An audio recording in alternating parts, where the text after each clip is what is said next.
Ассаламу алейкум. Витаю вас, друзья.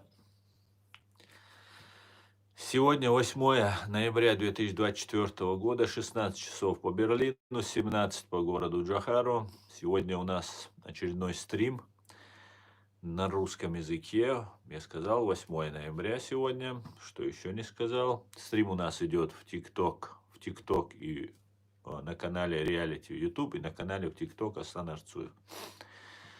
Все, кто находится во временно оккупированной Чеченской Республике Ичкерия, либо в России, пожалуйста, ваша безопасность в ваших руках. Не пишите комментарии, которые могут вас как-то идентифицировать.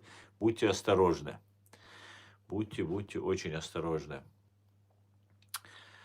Так, что еще? Сегодняшний свой стрим я назвал, что шок Путин, Трамп передал Путину Украину до Урала.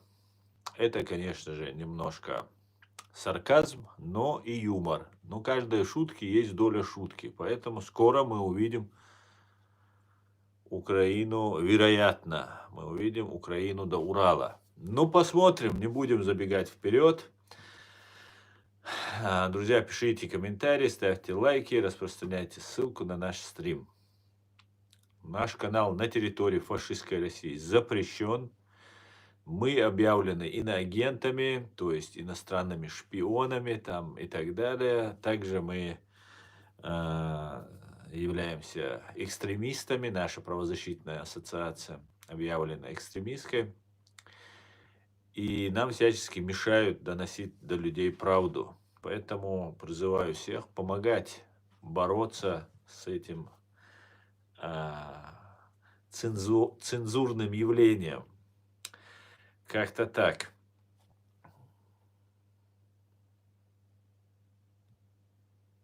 Давайте об этом и многом другом, как говорится, поговорим. Так, ну что?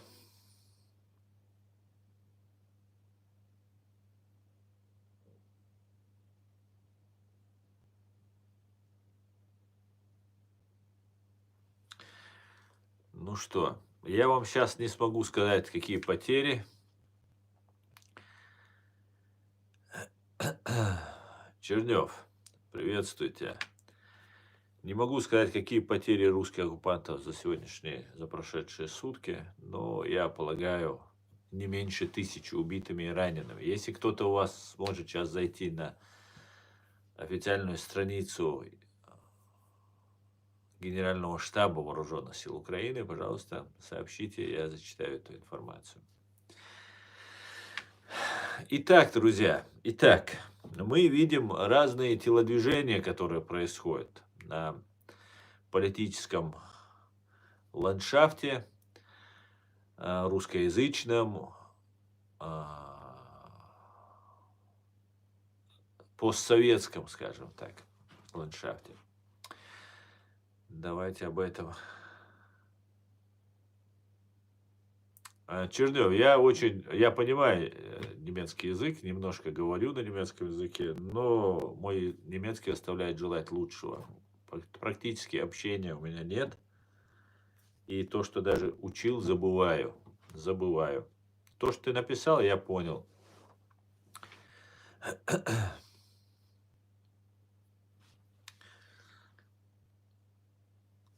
Так. О чем это мы?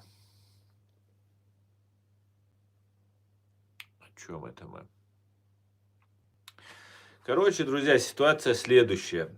Как мы знаем, был избран президентом Соединенных Штатов Америки Дональд Трамп, который сразу же заявил о том, что цены на нефть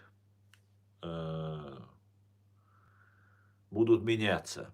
Но заявил он по-другому это. Он сказал, что мы живем на черном золоте в Америке, что под ногами у нас черное золото, и не мешайте мне, дайте мне там добывать эту нефть и так далее. Я полагаю, что эпоха нефти и газа уходит в прошлое, и мир переходит на возобновляемую энергию. В частности, речь, конечно же, идет о электричестве и водороде.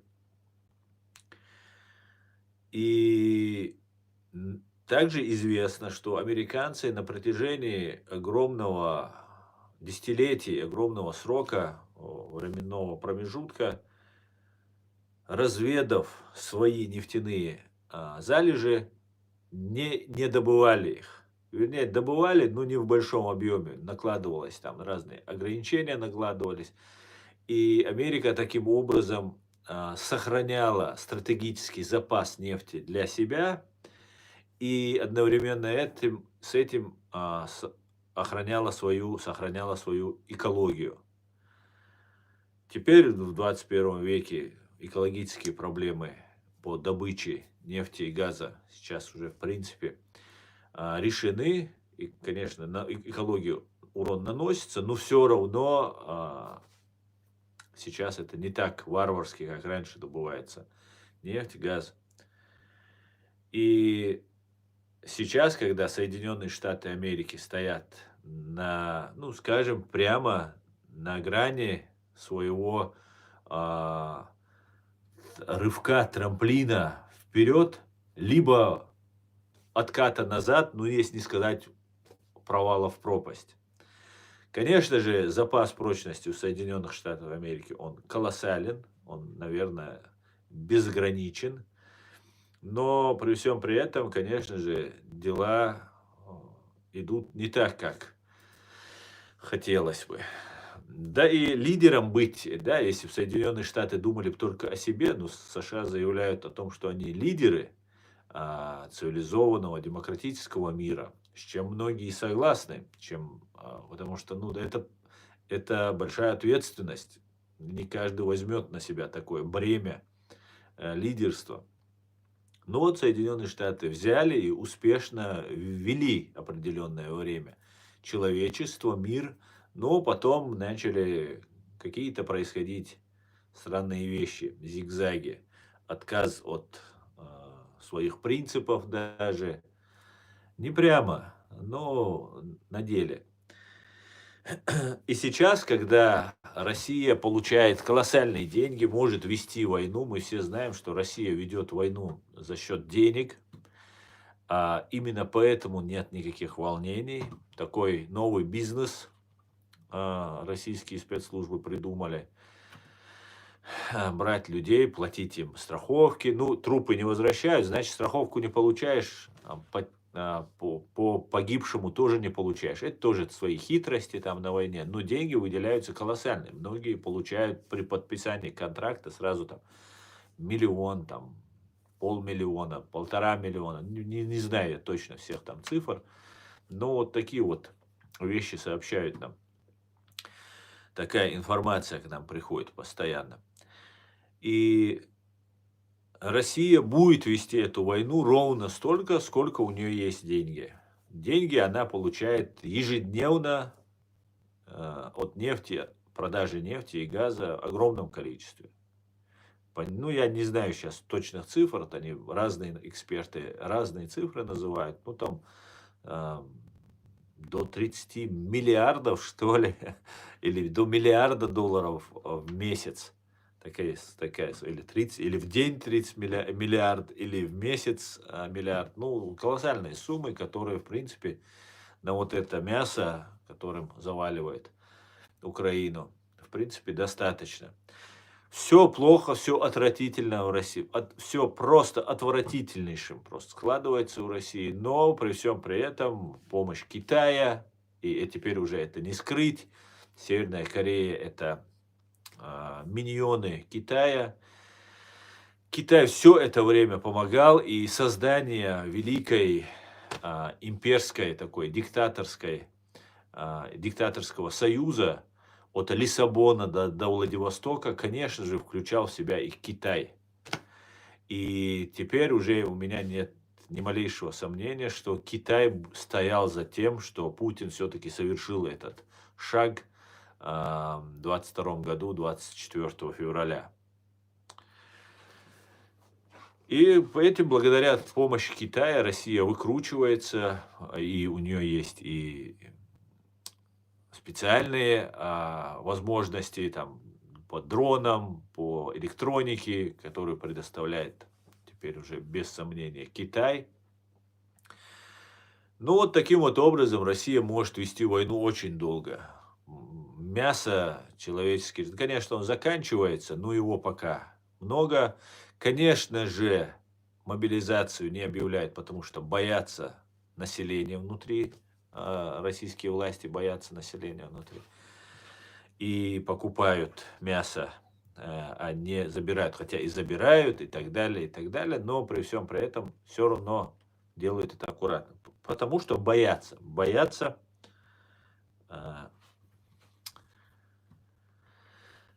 своего населения, боятся волнений, боятся, что они восстанут. А если потихонечку их вот так, не баламутя всю эту воду, всю вот эту такую запуганные вот эти барашечки, которые спрятали свои головы, там стоят, по одному барашечку выдергивать, это безопасно. А если начать всех, они могут разнобой побежать или восстать, или еще что-то сделать. А этого Путин больше всего боится, больше всего.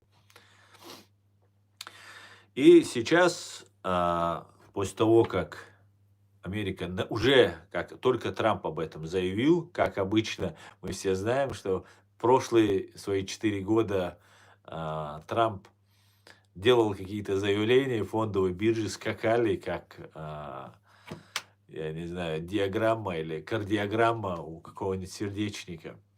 Поэтому и сейчас он заявил об этом, сказал, что он будет добивать нефть. Сразу же нефть упала в цене, сразу же олигархи, американские богачи, олигархиями, может, их не назовешь, но богачи, миллиардеры стали богаче. В основном все это американские богачи, еще больше разбогатели. Это говорит о том, что Америка снова заслуживает доверия у денег, у финансов, у мировых финансов, у мирового сообщества. И после того, как он сказал, что он будет продавать нефть, цена, как я сказал, на нефть упала, и некоторые там заявляют, что будет там еще падать и до $50.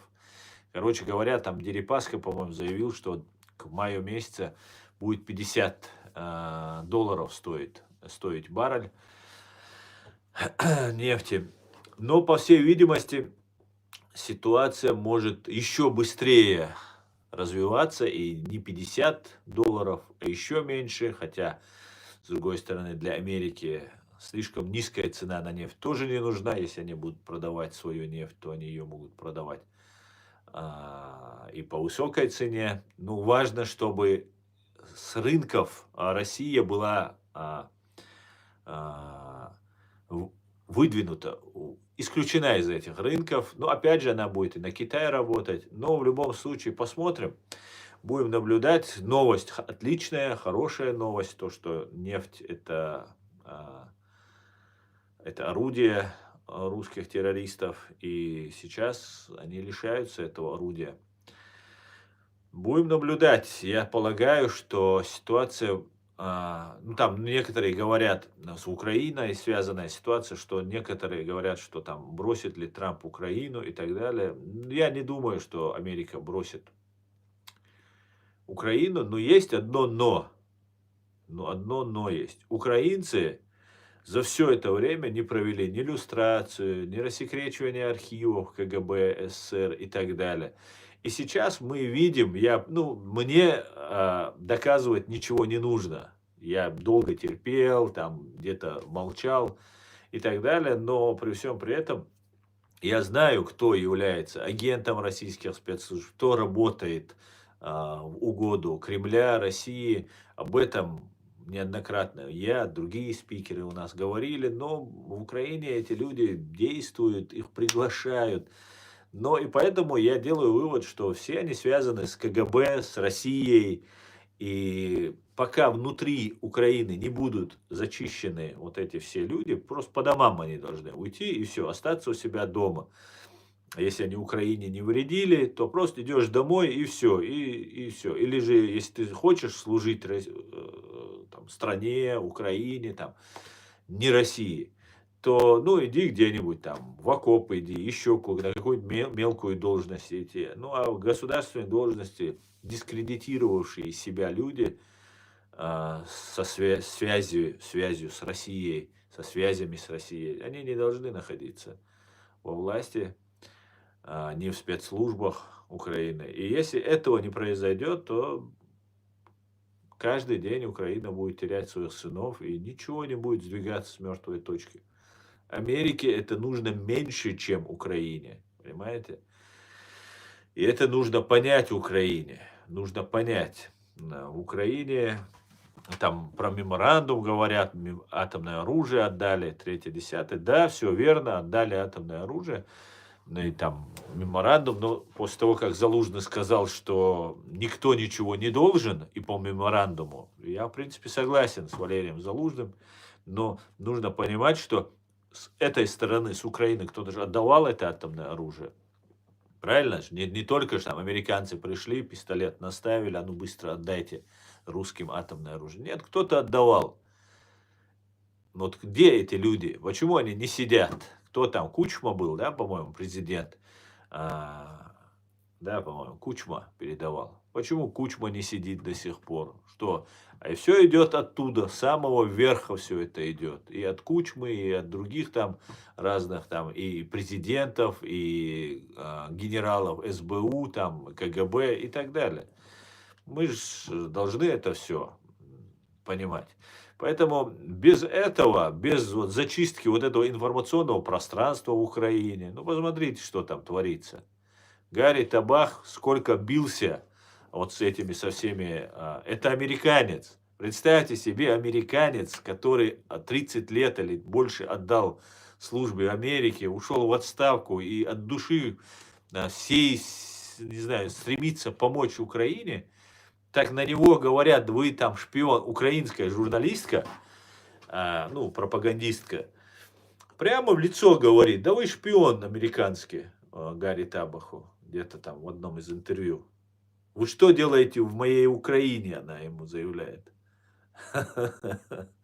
Представьте себе, ну как это так? Если Америки не будет, Англии не будет, Европы, Германии не будет Украины в том понимании, которое мы видим, где партизанщина будет одна, понимаете? Силы несопоставимы, а предателей огромное количество внутри Украины. И сидят, заявляют там, а вы кто такие? Да надо молиться на этих людей, понимаете? Молиться, спасать. Сидит Трамп, говорю, Гарри Табах, и говорит, что там администрация демократов не дает оружие, ленд-лиз останавливается. Это наш закон, это наше американское право, говорит Гарри. А ему говорят, мы лучше знаем, вы кто такой, вы не лезьте. Представьте? Гасят со всех сторон, и везде из Гарри Табаха делали там исчадия ада, хуже русских, хуже России, представляете себе. Это о чем говорит? Это говорит о том, что есть внутри люди, которые не хотят видеть американцев, потому что американцы представляют угрозу для той российской агентуры. Понимаете? Американцы не продадутся, не купят. Ну, кто-то продастся, конечно, все возможно, исключений не бывает. В каждом народе бывают там разные предатели и так далее. Но люди, которые стремятся, ну и это будет не повально там где-то, может, найдут американца в Америке. А так сейчас показывают какого-то американца, они там в России нашли, он там что-то делал, какой-то сумасшедший. Или же еще какой-нибудь там любивший, попавшийся в медовые ловушки российских, которых они умело расставляют. Может, из этих. Но сам факт то, что вот сколько бились, сколько добивались, и все, вот одна банда сидит. Вот в информационном русскоязычном пространстве сидит одна банда. КГБшная, там, СБУшная или какая она там. Я не обвиняю всех СБУшников, тоже надо понять, потому что я понимаю, что среди СБУшников есть патриоты, настоящие люди, борющиеся, искренне борющиеся за свою страну, за свободу, независимость своей страны. Я имею в виду в целом, вот весь процесс, который идет.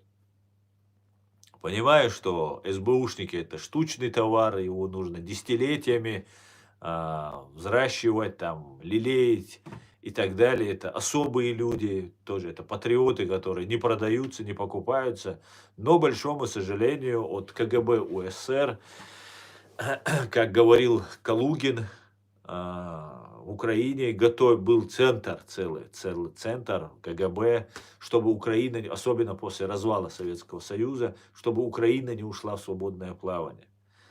Ну, если этот матерый генерал КГБ об этом говорит, мы все это наблюдаем, но мы же можем немножко анализировать ситуацию, которая происходит. Мы же видим, что в Украине идет конкретное засилие пророссийских деятелей.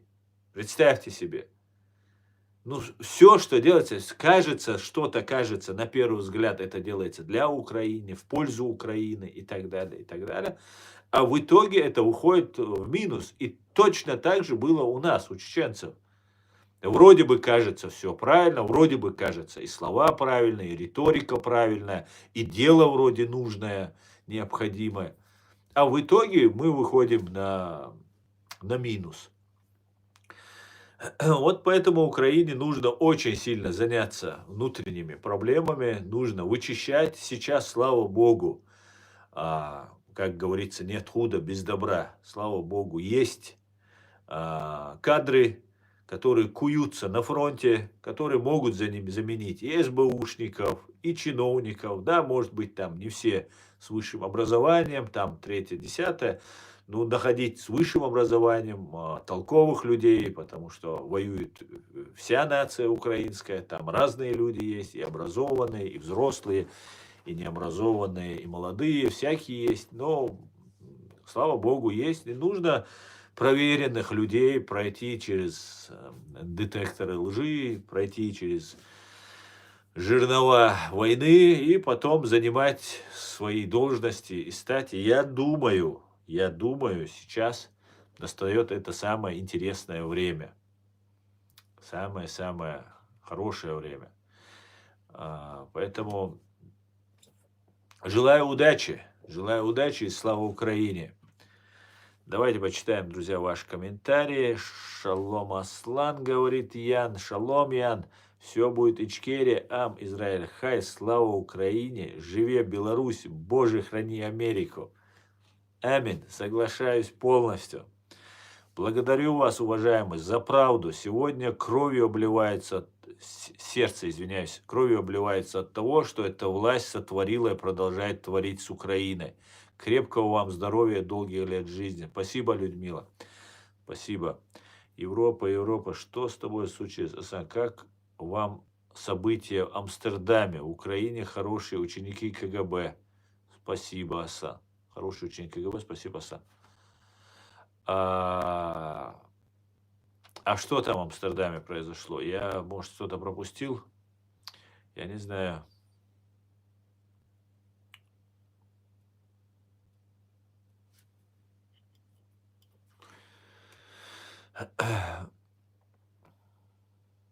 Ассаламу алейкум, брат. Валейкум салам, Мерседес. Валейкум салам.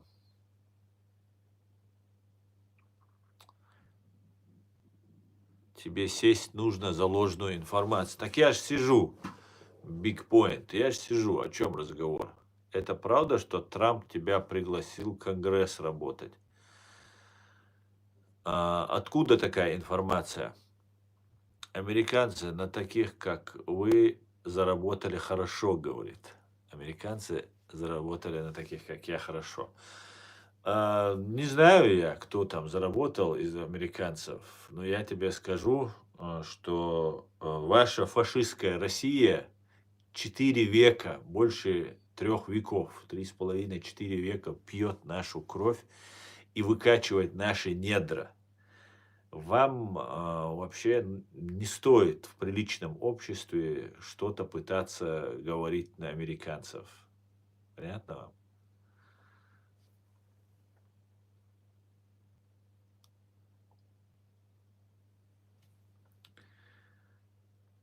Слава Украине! Героям слава! Бедный военный пенсионер прибыл в Украину, бросив свою семью агитировать за Трампа 5 лет, говорит Круг Василь.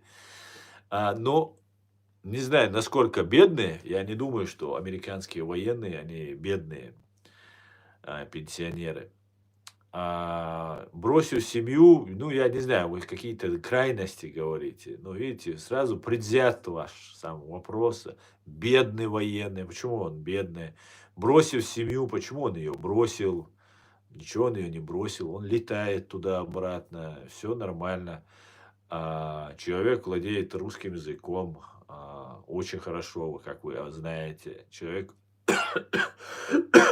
очень сильно подготовлен, как известно, американской армией. Поэтому что здесь непонятного? Я бы гордился бы, если бы этот человек во время войны прилетал бы, помогал бы нашим раненым, нашей стране, советовал бы где-то. Да что просто что он делает? Обратите внимание. Вот вы говорите военный пенсионер и так далее. И военный пенсионер, скажите мне, где в России военный пенсионер может вот так свою страну, свою администрацию президента, там, демократическую администрацию, вот так, не жалея, рубить просто. Какие слова он говорит? Это же нужно на эти вещи обращать внимание. Это же очень важно. Конечно, если задвигать его, как будто его нет, потому что его КГБ УССР боится, КГБ его боится, понимаете? Его задвигать, если не слушать, вырывать из контекста его слова, да, там много чего можно про него накопать, там что-нибудь там сварганить из того, что он говорит. Ну а в общем, в целом, Украина союзник Соединенных Штатов Америки, даже если он был бы действующим офицером, даже если он действующий офицер, я уверен, и действующие офицеры там есть в Украине. Что в этом плохого, если Америка помогает, ваш президент летает в Украину, просит денег, оружие и так далее, и так далее. Почему, что здесь плохого, что вот человек приехал и пытается помогать, говорить, налаживайте контакты, сколькими украинцами он наладил контакт, скольким он помог, всех раненых, там, ну, в Америку вывозит, в Израиль вывозит. Всякое, конечно же, делает Трамп, много чего делает Трамп, говорю. Кстати, похожи у них фамилии, да, Трамп и Табах, похожи. Поэтому я прошу любить и жаловать уважаемого Гарри Табаха, потому что то, что сделал он, это нужно ценить. Вы, конечно, можете сказать, что он там это делает не для Украины, для России, для США он это делает, но он это делает не для России, правильно? И то, что выгодно сейчас США, это чтобы Украина победила. И если он делает это для того, чтобы Украина победила, я не вижу просто. Только враг может говорить про Табаха что-то. Враг Украины в Украине. Либо, если что-то не нравится, что-то там, третье, десятое, то откажитесь от американской помощи, выдворите всех американцев, скажите, все, мы сами с усами, сами справимся. Но нет, президент летает, министр иностранных дел летает, министр обороны постоянно встречается с их министром обороны. А тут какой-то отставной офицер вот всем мешает. Странно, конечно, очень странно. И это очень подозрительно, я вам скажу.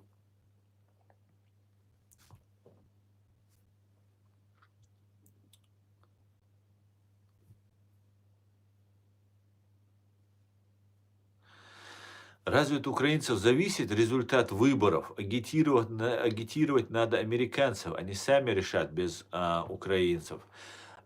Круг, я согласен, конечно же, ни моя агитация, ни смена моей аватарки на ТикТок или в YouTube-канале на Дональда Трампа, она, конечно же, не влияет, потому что мы не граждане, имеется в виду на выборы. Но если же зарядить или заразить всех украинцев, всех русскоязычных, людей тем, что нужно поддерживать Трампа, выявить ошибки, недочеты демократов. Мы-то не знаем, да, какие у них внутренние там проблемы. Я могу вам рассказать сейчас уже могу рассказать про чеченскую проблему, чеченский политикум и немножко про российские, потому что известно мне там, что происходит. Я говорю на русском языке и, в принципе, немножко умею анализировать. А то, что происходит в Америке, ну, для меня это темный лес на самом деле. Абсолютно темный лес.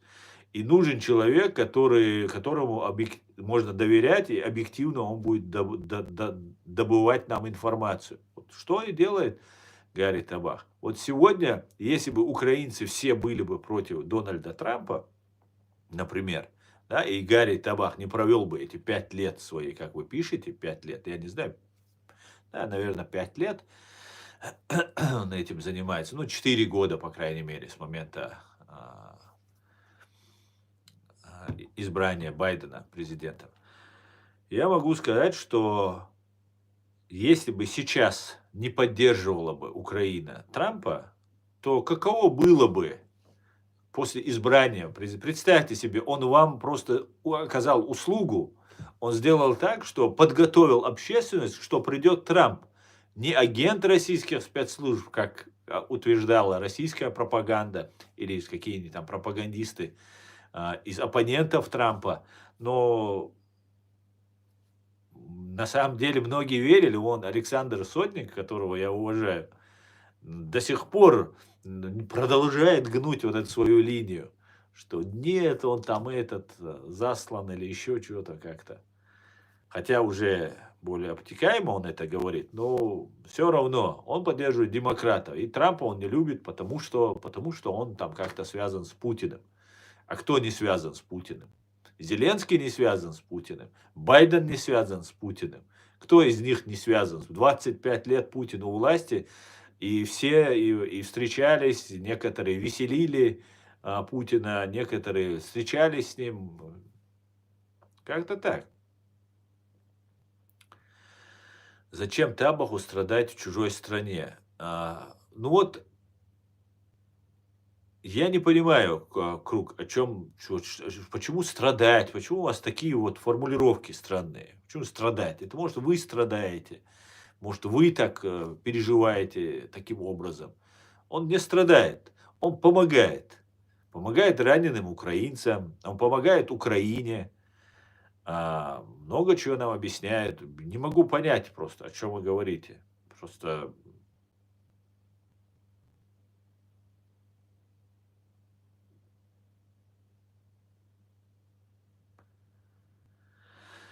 разве Трамп не собирается закрывать помощь Украине? Нет, конечно. Как Трамп может закрыть помощь Украине? Нет, конечно. Смотрите, вот эти...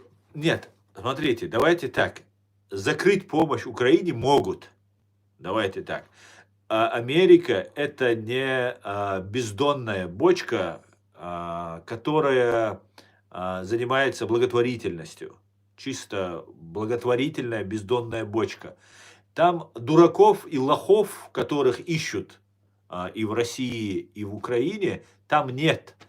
И если вам удается какое-то время украсть $1 миллиард из выделенной помощи, если удается украсть еще какие-то деньги, еще что-то, это не значит, что там лохи. Это значит, что вам доверились больше, чем вы это заслуживали. И это прямо бьет по тем, кто на фронте защищает Украину, когда эти воруют. Поэтому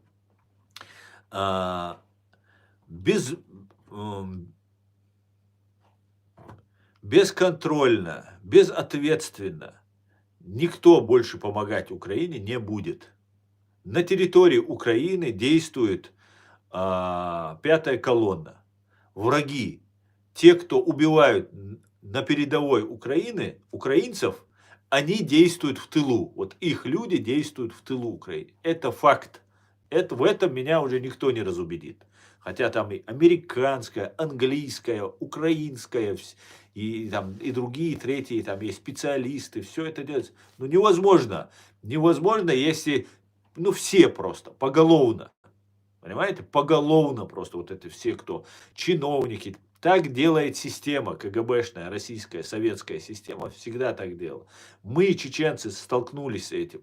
Проблема с кадрами, потому что все работают, все кадры, которые имеются, они завербованные агенты КГБ. Вы понимаете? И вот такая система у нас была, у Дудаева была эта проблема. Потом у Масхадова была эта проблема. Это всегда так делается. Не обучаются, специально не обучаются. Не свои, и своих и обучают, и на нужные посты расставляют. На все, до дворника просто поставлять. Поэтому это, конечно, колоссальная проблема. И эту пятую колонну нужно вычищать. Если Трамп, Америка, начнет ограничивать какую-то помощь, то я вам гарантирую, это по вине Украины, по вине тех, кто внутри Украины зазывал эту армию российскую, зазывал ее. И после этого, все это время, вот уже 2,5-3 года после широкомасштабного вторжения, вот эти 2,5-3 года, почти уже 3 скоро, они делают все в угоду России. Я вот утверждаю, что внутри Украины пропагандисты, информационное поле, которое занимают, они делают, ну что-то вроде кажется делается для Украины, в итоге все оказывается во вред. Не все, многие вещи. Поэтому все зависит от Украины и украинцев. Пока Украина не вычистит эту пятую колонну, этих шпионов, этих иноагентов, которые находятся внутри, помощь может и ограничиться, и может что угодно произойти. Все что угодно. Я вас уверяю, мы, чеченцы, прошли через это. У нас тоже была и пятая колонна, и предатели, и стукачи, и все это было. И в итоге мы остались один на один с людоедом.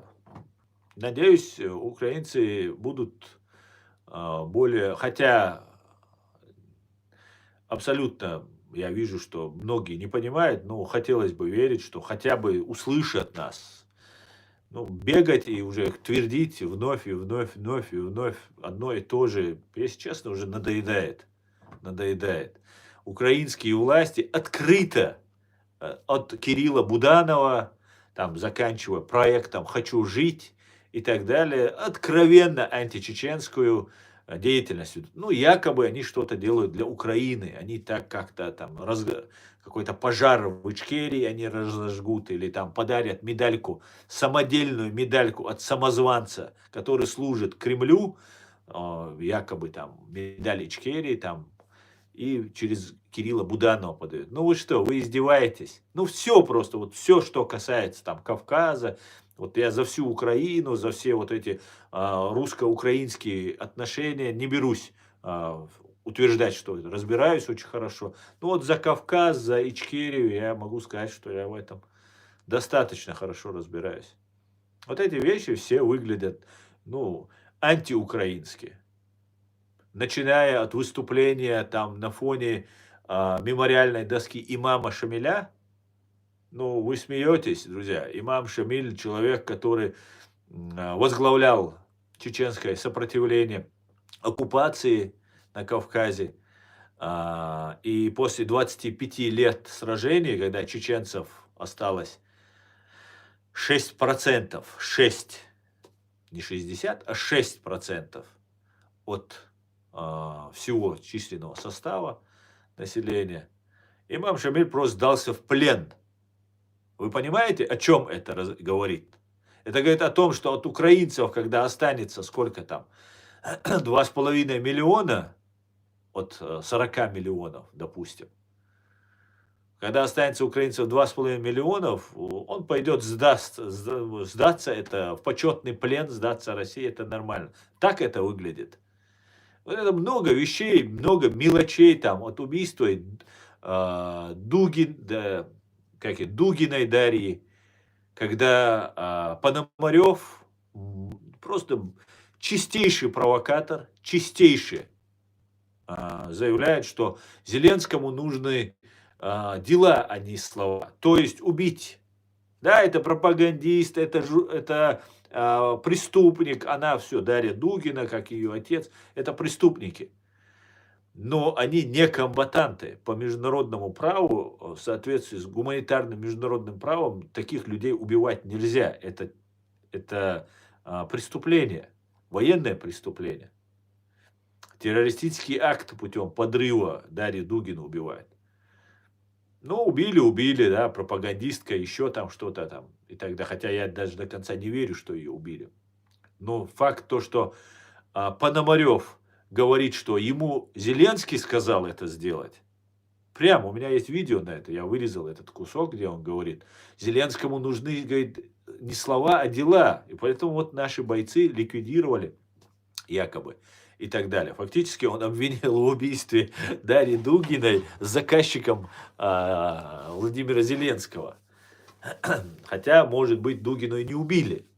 Это была инсценировка, чтобы поднять Пономарева в глазах Зеленского, в глазах украинцев, что даже, смотрите, он на дочь Дугина, Дугин это идеолог, там, путинский такой матерый пропагандист и так далее, КГБшный человек.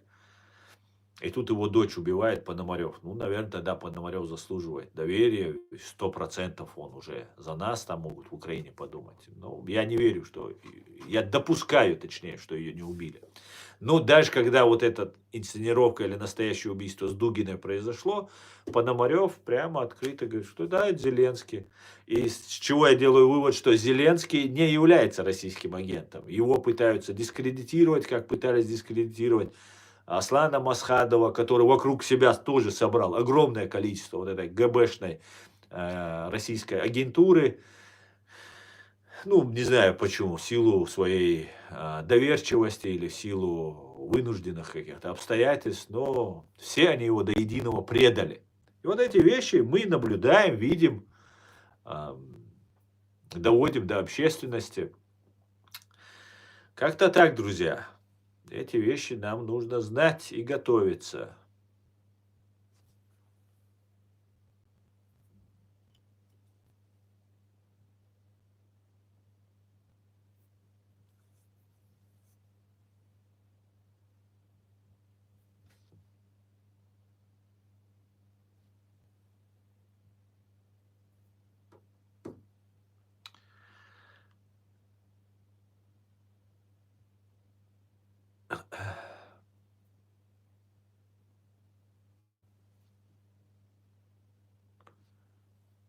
Посмотрите, пожалуйста. Хорошо, я вам написала. Но смотрите, Трон, не надо мне писать ТикТок. У меня есть WhatsApp. WhatsApp номер закреплен и тут, в ТикТок, и в YouTube. Везде мой WhatsApp всем известен. Всем друзьям и недругам. Пишите туда.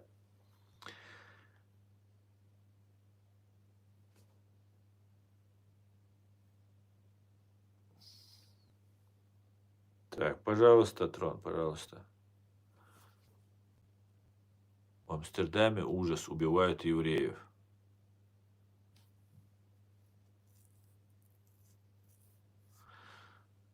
Так, твоих евреев в Амстердаме побили. Они первыми сдернули создание палестинский флаг. Ну и пошло. Правительство Нидерландов отказало военному самолету Израиля забрать евреев после футбольного матча.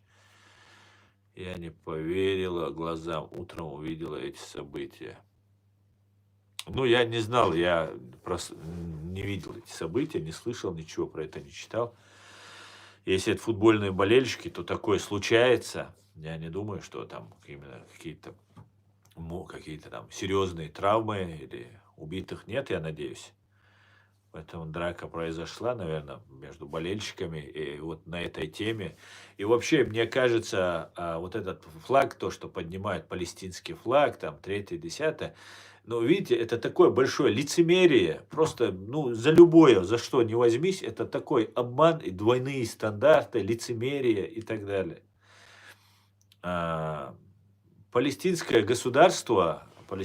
государства не существует, никакого там сектора газа, это внутриизраильская проблема.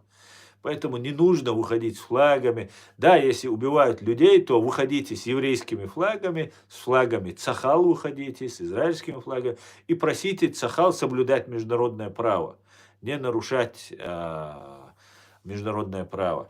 А какой-то там Палестины, там вот эти вещи, которые вы говорите, этого уже не существует. Есть террористическая организация Хамас. Понимаете, нету никакого там палестинского государства, третьего, десятого.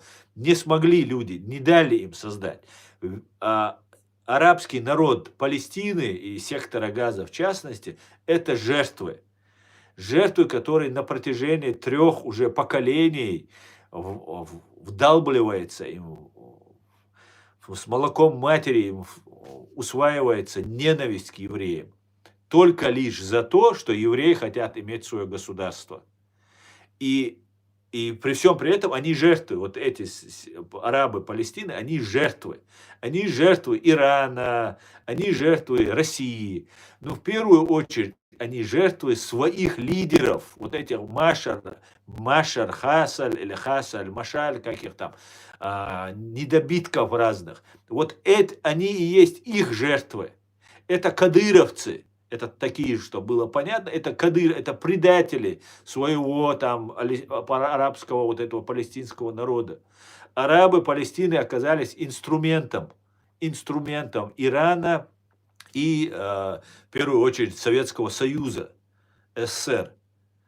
И вот таким вот образом Америка сделала ставку на Израиль и в противовес, хотя русские, советские пытались сделать ставку на Израиль, на евреев, но евреи оказались, как мы знаем, умнее арабов Палестины и не стали в долгосрочной перспективе стратегически заключать сделку со Сталиным, Советским Союзом.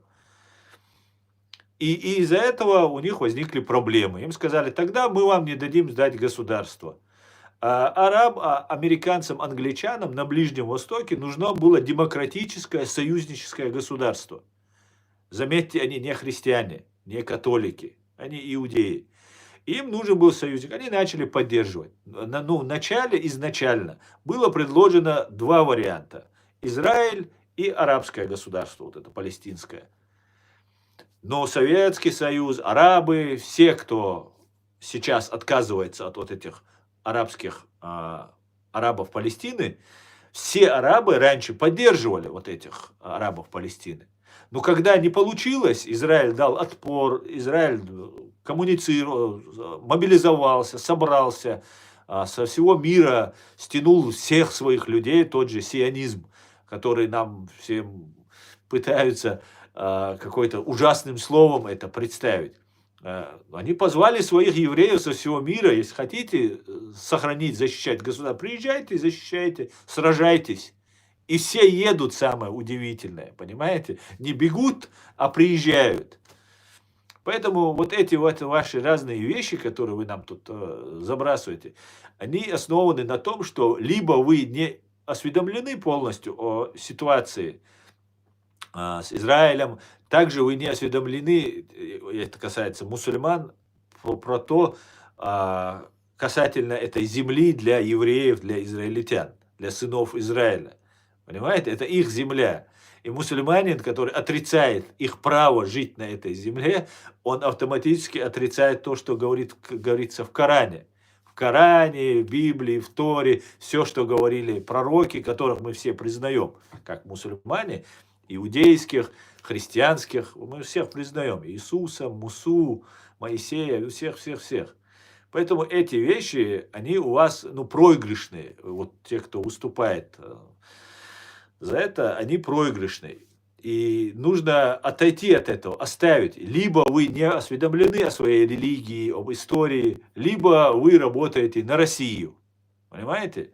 Потому что осведомленные, понимающие люди все равно поддерживают там вот этих террористов Хамас и там прикрываются арабами Палестины. Так вот, эти арабы Палестины, о них нужно было вам думать, вам всем, вашему Советскому Союзу, вашей России, вашим арабским странам, которые там раньше поддерживали. Вам нужно было думать о них до того, как произошла вот эта резня 7 октября. Еще лет 50 назад нужно было о них думать, когда Израиль победить они не смогли и стали их долбить.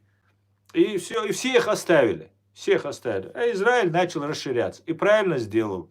Правильно сделал. И единственное сейчас спасение у этих арабов Палестины, которые еще полностью не атрофированы и не загажены вот этой ненавистью к евреям, это присоединиться к Израилю и жить под крылом Израиля, под защитой Израиля.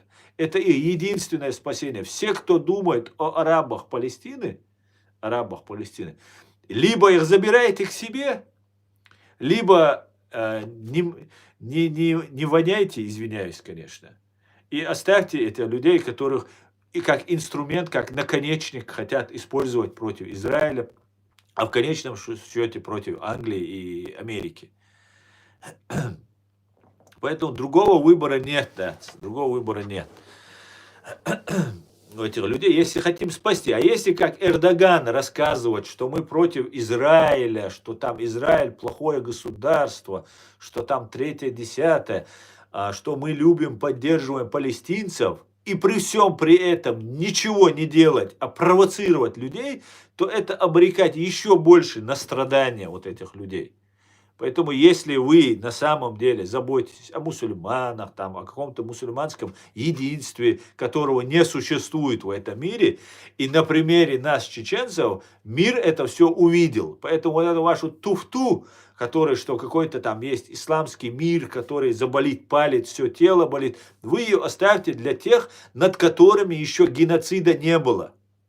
Для народов, которые над нами, чеченцами, был геноцид. Все арабские страны, все так называемые мусульманские страны, они все отказались от помощи нам.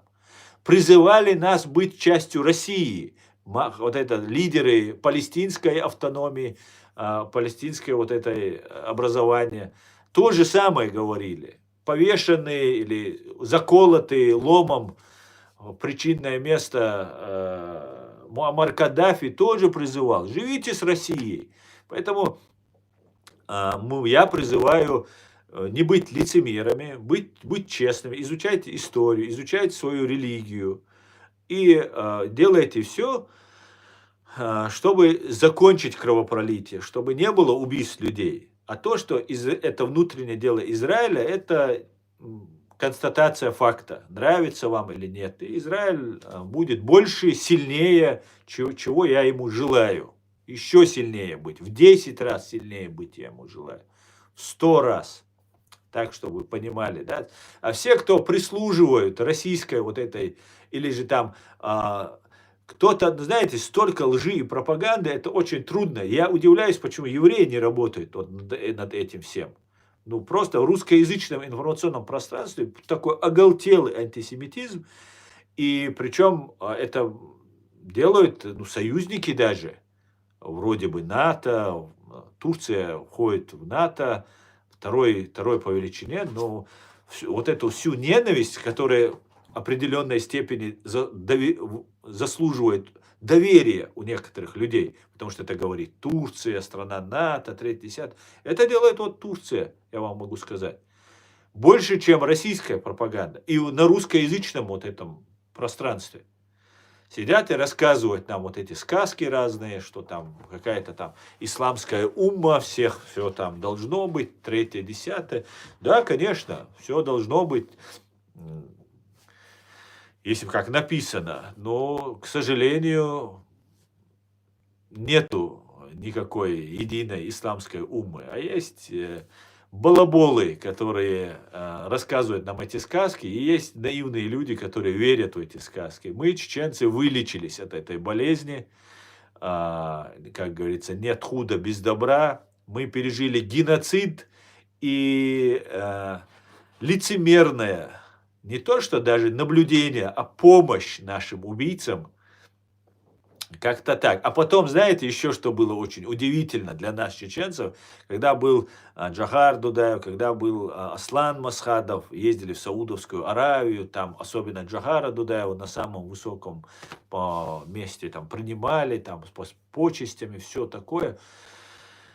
И началась Вторая русско-чеченская война, Масхадов, президент, сражаемся, гибнем. Ужас, что происходит. Наши люди ездят по всем арабским странам, в том числе в Саудовской Аравии, просят помощи.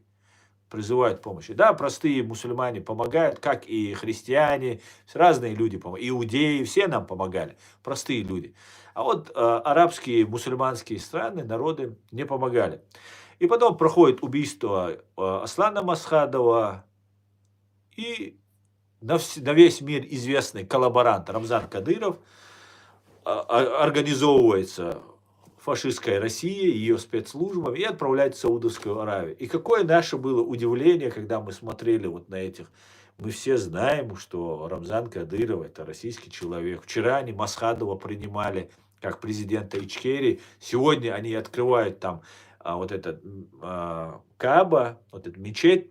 И там есть запретная какая-то территория, куда только особые люди заходят. Там, почетные гости заходят. И туда Рамзана Кадырова, естественно, с его семьей, там, по-моему, с матерью, с кем-то, они туда полетели, их там принимают. И знаете, как рукой сняло вот, просто вот отношение к этим саудовским, вот этим всем королям, принцам там, и всем вот этим преступникам. Просто все стало на свои места, все стало ясно, все стало понятно. Это такие же, как Кадыров, такие же, как Путин, товарищи, и поэтому нас уже этим не обмануть. Это бесполезно, они все заточены на ненависть к евреям, тупость не истребить. Тупость не истребить, но не бесполезно, я вам скажу, Наташа. Знаете почему? Потому что очень многое изменилось с того момента, просто из-за того, что я просто сел и начал об этом говорить. Вы не представляете, какой хейт был. Знаете, еще это до 7 октября 2023 года было. Это был месяц Рамадан, я помню, когда террористы из Хамас, по-моему, это были, обстреляли с ракет и в месяц Рамадан убили престарелую израильтянку, еврейку. И я об этом сказал. Я говорю, месяц Рамадан обстреливать мирных людей, убивать. Ну где это сказано? В Коране сказано. Где это в нашей религии? Видано, ведано. И на меня такой хейт пошел. Как? А у меня в голове не укладывается. Как эти люди вообще могут вести со мной дискуссию на какую-то тему, на эту тему, на данную тему? Как это возможно? В месяц Рамадан обстреляли с ракет мирных людей, вообще никого там нет, кроме мирных, и убили бабушку. И те радуются, что убили бабушку, а моя религия этого не разрешает. Мое воспитание чеченского этикета, чеченского воинства, оно тоже это никак не принимает и никак это не воспринимается. А нет, нам пытаются навязать. Заходят убийцы, убивают 1200 людей, безоружных, в том числе женщин, детей убивают, насилуют, грабят, вывозят пленных, заложников. И нам говорят, да, вот мы должны поддержать. И все это прикрывается Аль-Акса, мечеть, исламом прикрывается. Это делается специально. У нас в Чечне также делается. На нас нападает Россия, она убивает треть нашего народа, а мы говорим, кафиры виноваты. Кафиры. Кафир это значит не мусульманин, то есть не исповедующий религию так, как я ее вижу. То есть он неверный, он неверно ее трактует. Вот его называют кафиром.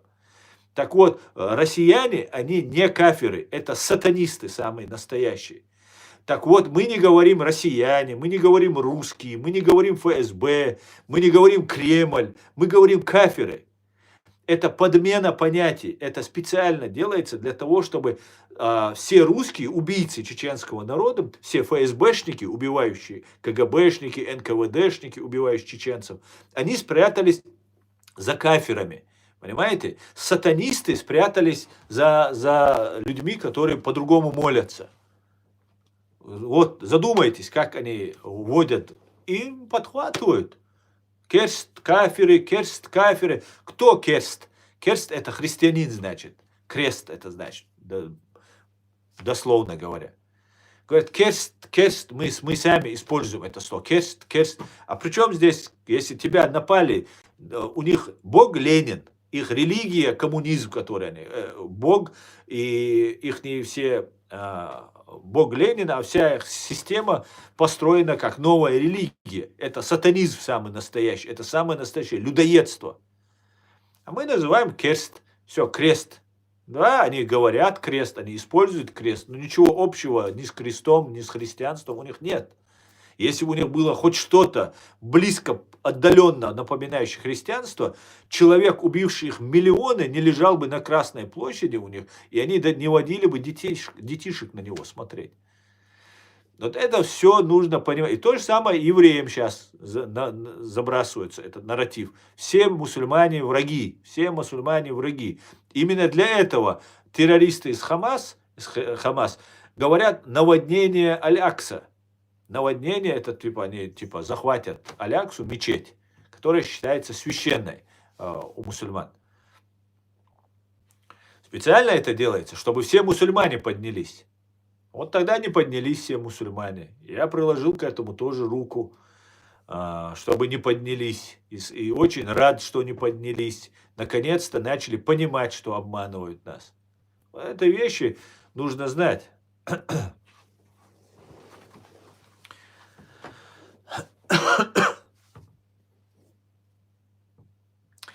Я сама из Грозного родилась, там видела все своими глазами. Хочу сказать, таких как ты, Так, Наташа, ассаламу алейкум. Хочу сказать про Аяда и Дига. Алейкум салам.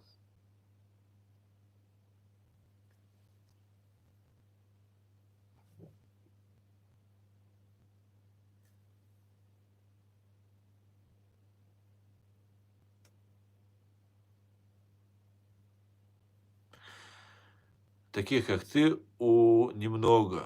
Живи долго, чтобы ты смог вернуться на нашу родину. Обязательно, Наташ, обязательно. Но смотри, Наташ, немного это в том понимании, что ты вот тут видишь. Дело в том, что чеченцы не пишут комментарии. Посмотрите, у меня 100 тысяч видео в YouTube просмотров бывает, 100 тысяч. 10 комментариев, 20 комментариев наберется. И это пишут одни и те же, которые уже засвечены, и им уже терять нечего. В основном, ну или левый кто-то зайдет новенький, он может написать. В основном, и я каждый стрим свой говорю, не пишите комментариев, тот, кто находится там и так далее. И не пишут, тот, кто в Европе тоже находится, не пишут комментарии. Настоящие чеченцы только смотрят и читают. Они ничего не пишут. Ну, в общей массе, конечно же. А так, в основном, это все тролли пишут. Понимаете? И когда на меня вот говорят, что я там проеврейский, произраильский, потому что я еврей, потому что я по маме, по папе еврей, там они все знают и так далее, и так далее.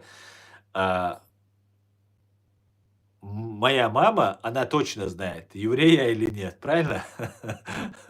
Она тайпан, экки, она чеченка, у нее в роду не было никого, ни чеченцев. И она говорит, Аслан, говорит, почему все говорят, что ты еврей? Я говорю, мам, ну это же пропаганда, это специально делается, чтобы сказать, что я еврей. Она говорит, ну, я, когда читаю их, мне кажется, может, я чего-то не знаю, может, тебя подкинули. Поэтому, видите, даже у моей мамы возникают такие странные вопросы. И эти вещи делаются специально. И да, есть антисемитизм в чеченском обществе. И этот антисемитизм в первую очередь связан с российскими спецслужбами. Это я вам 100% гарантирую. Потому что эта пропаганда вот этими троллями забрасывается именно для того, чтобы представить чеченцев антисемитами. И другие чеченцы, когда смотрят и видят все чеченцы против евреев, они думают, ну это рефлекс такой, стадное мышление. Ты думаешь, ага, значит, если все, ну значит, дым без огня не бывает. И вот как раз моя задача не быть анонимным, а открыто сесть, назвать свое имя, назваться чеченцем, каким я являюсь, и сказать, что абсолютно это не так. А вы докажите мне обратное. И никто мне пока не может ничего доказать. Они могут зайти оскорблять меня, они могут угрожать мне, но доказать ни одно мое слово опровергнуть они не могут. Вот касательно этой или любой другой темы. Вот и все. И мы добиваемся, и у нас есть результат, и мы добьемся того, чтобы вот эта пропаганда, которая ведется, она растаяла, как туман. Поэтому все меняется. Я не один, я хочу сказать. Нас очень много таких, как я. А, Просто все не говорят, молчат. Потому что вы даже не представляете, в каком положении находятся чеченцы. У чеченцев не принято жаловаться, не принято ныть. Это считается слабостью. Ну, это и является слабостью по факту. А мы сильные люди. Поэтому мы не ноем, не жалуемся, пытаемся, приспосабливаемся, выживаем. Ну и доводим до людей информацию, будем дальше доводить. Асан, что про Амстердам скажете? Нина, я не видел, что произошло. Я вот, когда стрим начался, только увидел. а, Не видел.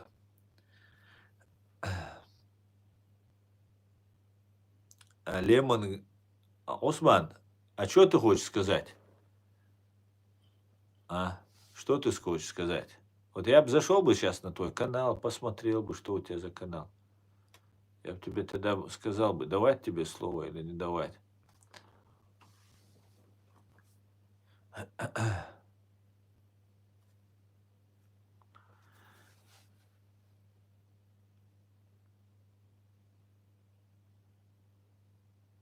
Согласен, исламский мир молчит уже сколько лет про геноцид уйгуров в Китае. Абсолютно, стопроцентно вы правы, Павел Белорус. Абсолютно. Исламский мир визжит про то, что ему говорит сказать там российские пропагандисты и иранские пропагандисты, иранские режимы, российские и иранские режимы. Но он молчит про уйгуров. Что такое? Что случилось? Ведь реально за религию, реально за то, что люди молятся, за то, что здесь, в Германии, можно делать открыто на улице, идти, молиться, креститься, что хочешь творить. Не мешай другим просто. Там уничтожают людей. Там вас уничтожают в прямом смысле, морально, психологически уничтожают. Понимаете?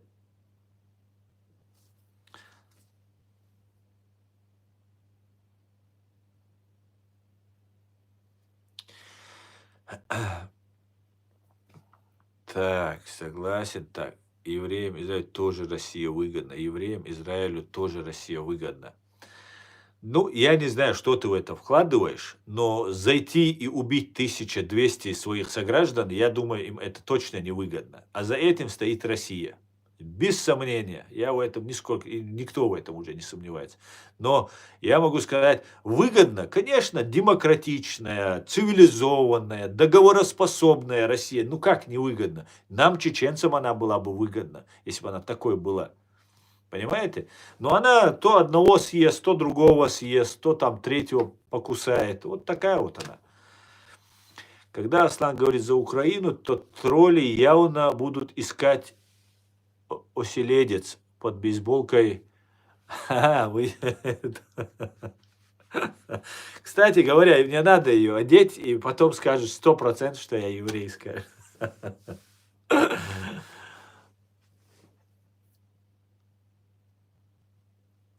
Так. Джахар Мусаевич Дудаев. Исламский мир, в том числе и Палестина, молчали о геноциде в Чечении. Еще и Россию поддерживали. Абсолютно. Сюрдик Культ Асна. И всем в чате. Далуизель Евгений. Сюрдик Хаюэль. Шалом, шалом, Израиль.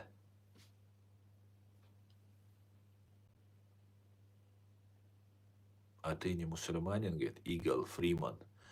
Это дагестанец, наверное. Игл Фриман, это у дагестанцев там, и Фриман, свободный Дагестан. Ты не мусульманин, говорит. А ты с какой целью интересуешься? Мусульманин, не мусульманин? Ты же у нас мусульманин, да? Ты должен открыто выйти и стать рядом со мной и против этой пропаганды. Как-то так, друзья. Ну так, что у нас еще тут по комментариям?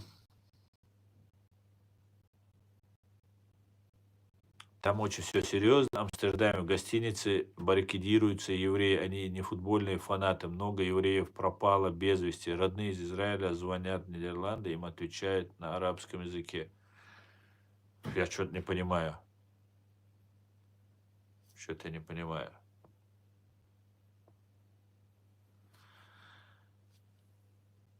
Не слышал. Вот после стрима сейчас посмотрим.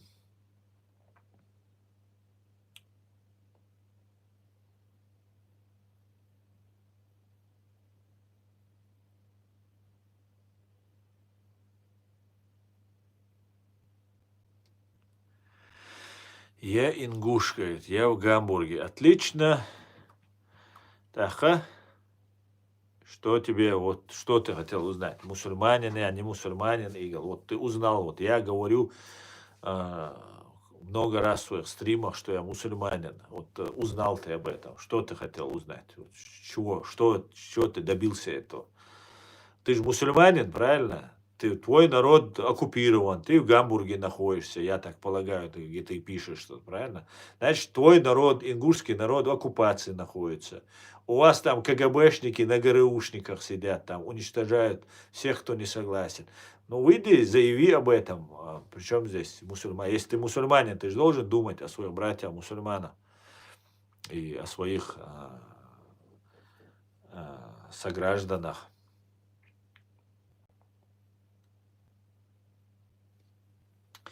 Алейкум салам. Дику аристократ, дал бухаста, хаму, лучига. Короче говоря, я уже завален этой информацией. Эта информация.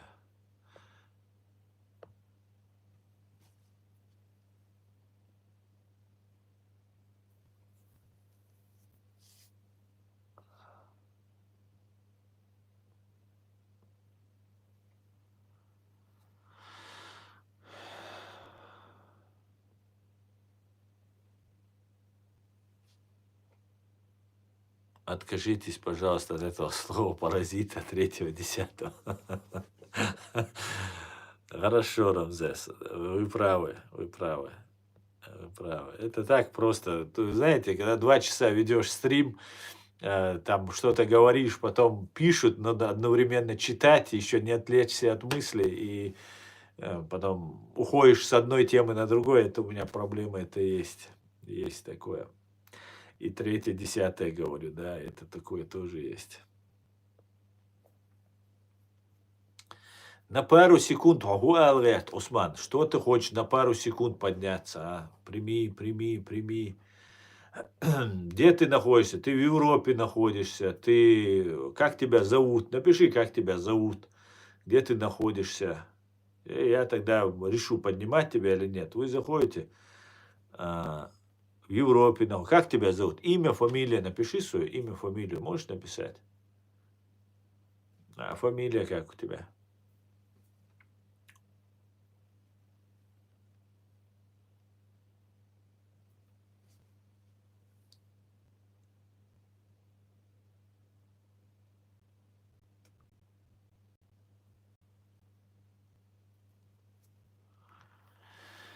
Так даже Египет не пустил беженцев с Палестины.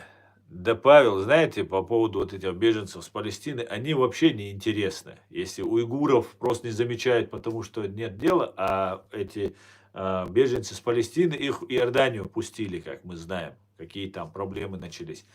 Потому что там есть агентура чья-то, ну, в частности, иранская и российская, и они постоянно будут что-то мутить. Ну, так сложилось. И вот из чеченцев хотят сделать то же самое. Вот из таких же тоже наготовили себе агентуру и хотят дальше использовать. Фамилию сказать не могу, почему ты знаешь. Ладно, Осман, я тебе даю ровно 3 минуты, я тебя поднимаю, и давай послушаем тебя. Если ты не говоришь фамилию, но ты должен понять одно, как только твой голос становится известным, твоя фамилия известна становится. И ты не говоришь... Сабадилла, ва алейкум ассалам. والله يا خلهم إلياس صلاة ونجاس ونخش فلاج بس يلا يعني وبيلو تأل политики вести ее шмово тагана цахум таня эрбех консумилу диштат сон разу ала давай еще шмово любое время блок вот еще и при эфире со связи خلاص عموما الغيرتشور يسون حوريز وتك حال الغيرتشور حديث ساهنت دعونا الله دالا احتبالا شو ديك شو ما دبص صومنا Evet. تيح يدي سنة تا أهيدا وطول أهيدا أزوي جابوا حقوش وين ويجش ويتحني يرتردوش سبوحهم ثاني تغنى سون أحياد ويش دا ديوتسجا الله دوش دوق أني خطري يا الله خطري ما الله يزوج خطري سوي أولاد أيوة политика ترجع تيش نوصل حكومة بالبوم ديك شاور حو نيتول شلا نو إيه تحقيقه مش وين عايز لا أصلا عشان خير أصلا سمنين يون يسايو ولا بولو يعني حقيقة بقول إنسان لا عاديش همش طريقة كويس بس هم دنيا هم أنا نو سولو حقيقة بقول إنسان ما دوي تغنى تعوزة إيش تجربة شبيهة еврейский هجلا إيش флаг мы же когда вас выселяли там у нас дома мы вам сразу отдали баш Азба, послушай бас. А ты за кого бас? Азба. Осман, у нас стрим на русском, давай по-русски. Один раз я вот так эфир зашел, там еврейские эфиры, там есть группы, и они резко на меня напали, и потом видят Ичкерий флаг и говорят, типа, мы же вас, когда вас выселяли, когда вы приехали обратно после высылки, типа, мы вам помогли, там ваши дома отдали. Я говорю, да, у нас это есть история, я слышал от отцов.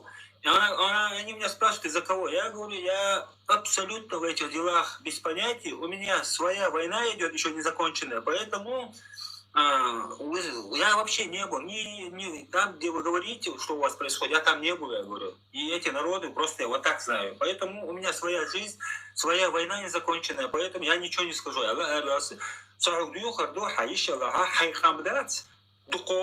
Свой народ, знаешь, у нас сегодня наша еще не закончена, и больше говорить про других, я думаю, это не стоит, это мое личное мнение, да. مش نصيحة ترقب أصلاً ليش любой чем голос для Христа, голос осети высокие чады. Понятно. Я понял, о чем ты говоришь. Спасибо тебе за насихат. Насихат можно было сделать на WhatsApp, мне позвонить и сказать это. Но вот это... WhatsApp номер моя, вообще, хумштанец, духли шварцы, нагачу, воля, уставы, хумшальча, еще лучше нагачу, шумаса, асоки вечера, участвовал в озеро, мело, занят, кома. Ясно. الله رزق الله قال ويتخاش تو خبرت وتسال الله بخير شلوش خيرا بوش صح داو بركة دايما صلى ما شاء الله حياتنا بوش ديري سلام ما شاء الله ديري السلام عليكم وعليكم السلام عليكم. Так. Не получилось дискуссии, просто были пожелания, а так единомышленник получился. Я думал, будет дискуссия. Ну ладно. Осман, желаю тебе удачи и успеха. Так, друзья, что еще? Давайте. Аслан, не отказывайся от 3-10, это вносит шарм. Хорошо тогда, Евгений, не буду отказываться от этого. Но вообще от слов паразитов вообще это правильно избавляться, так как я уже, это раньше я как начинающий блогер, там что угодно говорил, заикался, а сейчас мне уже нужно, у меня больше 100 тысяч подписчиков, меня уже знают очень много людей, и мне нужно уходить на качественно новый, профессиональный уровень. И поэтому нужно избавляться от разных слов паразитов, да и студия мне нужна хорошая, и много чего мне еще нужно, и все это будет обязательно. Как-то так.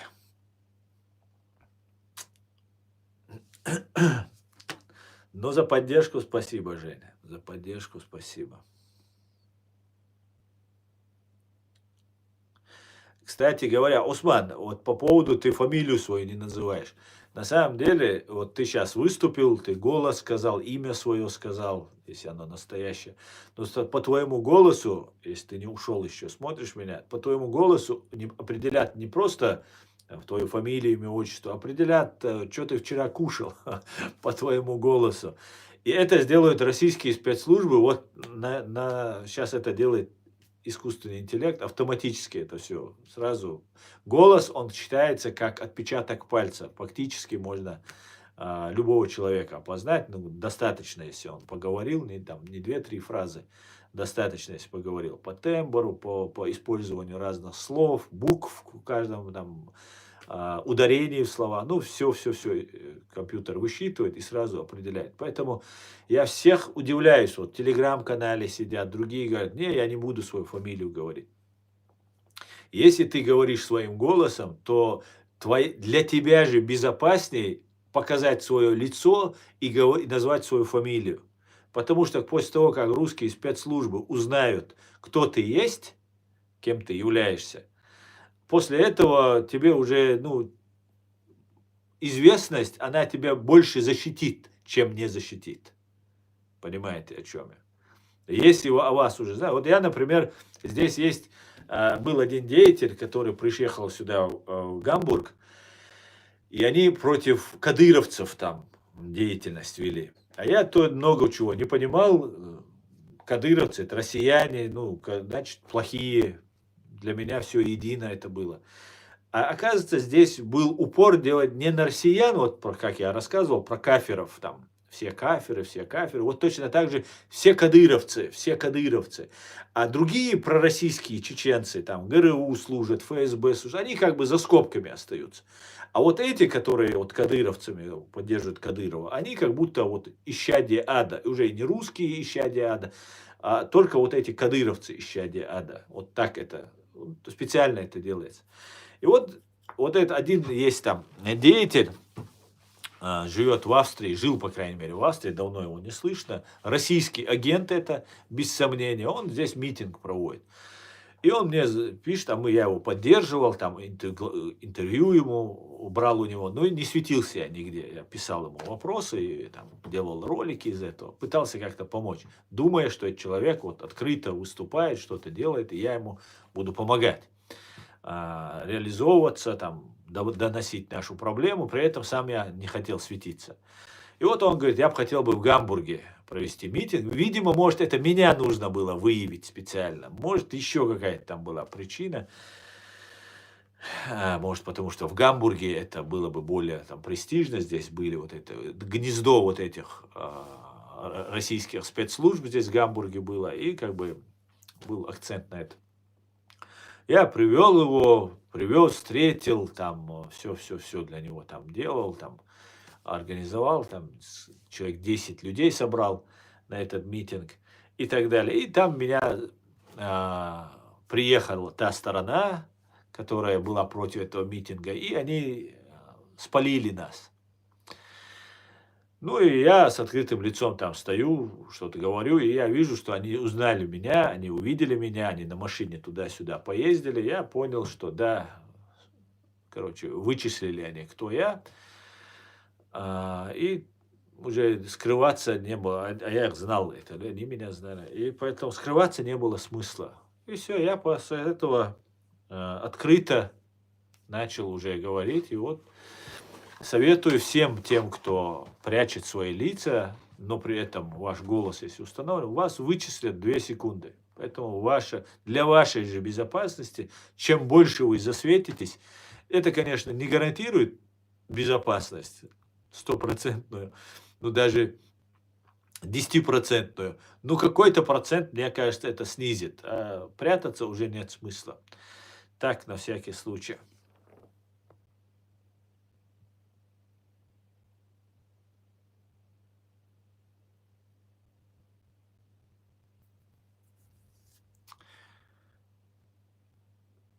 Так, друзья, я свой стрим еще минут 7 посижу с вами и пойду. Так как дела даю.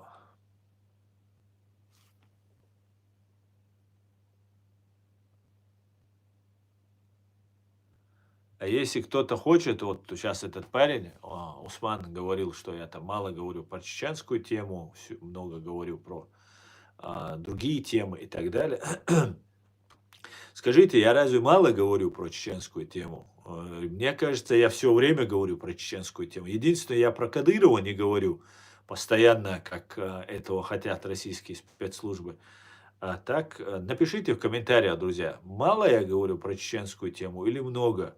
Я делаю 2 раза стрим, когда получается на чеченском языке в неделю.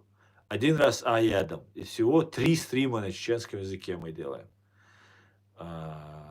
Все свои стримы на русском языке всегда мы говорим про Чеченскую Республику, про чеченскую проблему. Говорят, что ты шпион Кадырова. Ну, говорят, курдаят, доказательств нет никаких у вас, понимаете? Вы все сделали, чтобы у них была попытка, чтобы договориться, сделать, дискредитировать меня, чтобы вдолбить всем. Но ничего не получилось ведь, правильно? Хватит уже. Раньше я пытался доказывать, теперь я уже достаточно людям доказал, что я являюсь независимым, свободным чеченцем и никогда бы не служил бы Русне, да.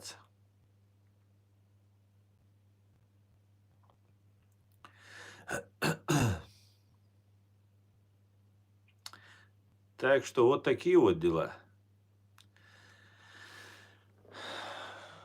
Шпионы, да. Шпионы Кадырова.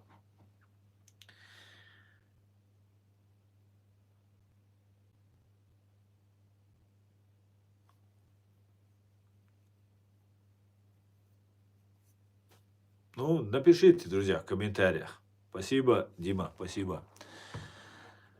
Напишите в комментариях, друзья, в YouTube, в TikTok, наверное, уже когда стрим закончится, вы не сможете. В YouTube напишите, скажите, да, что вы думаете по этому поводу. Мало я говорю про чеченскую тему. Кто говорит больше про чеченскую тему, чем я? Скажите мне.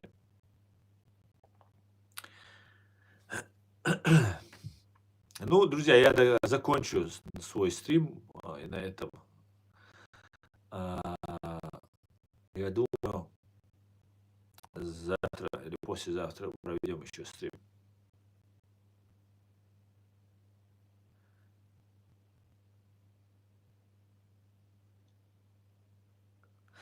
Все, друзья, на этом стрим заканчивается. Давайте, я не могу сказать, завтра будет или нет, но постараюсь завтра, послезавтра провести еще стрим. Всего самого хорошего. Друзья, поддерживаем Трампа, поддерживаем Украину, поддерживаем Израиль и, конечно же, Ичкерию. Все будет Ичкерия. Ам Израиль Хай. Слава Украине. God bless America. Всего хорошего, друзья. До свидания.